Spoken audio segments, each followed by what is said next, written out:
టీమిండియాలో ఉన్న యశస్వి జైస్వాల్, శివన్ దుబేల్కి మంచి bumper offer తగిలేలా ఉంది. ఇద్దరికి బీసీసీఐ సెంట్రల్ కాంట్రాక్ట్ ఇవ్వనున్నట్లు తెలుస్తుంది. గత కొంతకాలంగా టీ20లు అదరగొడుతున్న వీరిద్దరికి సెంట్రల్ కాంట్రాక్ట్ ఇవ్వనున్నట్లు బీసీసీఐ చూస్తుంది. మరికొన్ని రోజుల్లో వీరు శుభార్త విననున్నారని టీమిండియా తెలిపింది. ఇక గత ఏడాది బీసీసీఐ కొంతమందికి సెంట్రల్ కాంట్రాక్ట్ అందించింది.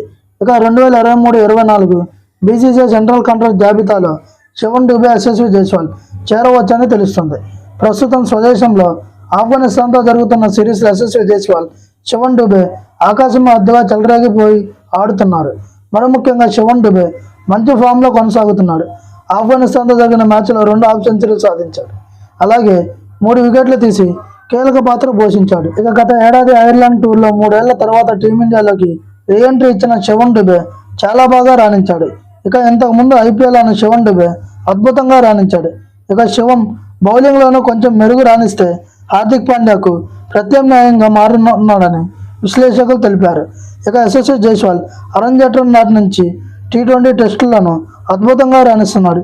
గత ఏడాది వెస్టిండీస్ పర్యటనలో అరంగేట్రం చేసిన యశస్వి జైస్వాల్ నాటి నుంచి 4 టెస్టులు 16 టీ20 మ్యాచ్లు ఆడి అందులో 2 సెంచరీలు 5 హాఫ్ సెంచరీలు సాధించాడు. ఇక ఆఫ్ఘనిస్తాన్తో జరిగిన 2వ టీ20లో యశస్వి జైస్వాల్ 68 పరుగులతో రాణించాడు. ఈ వీడియో కనుక మీకు నచ్చినట్లయితే please like, share and subscribe.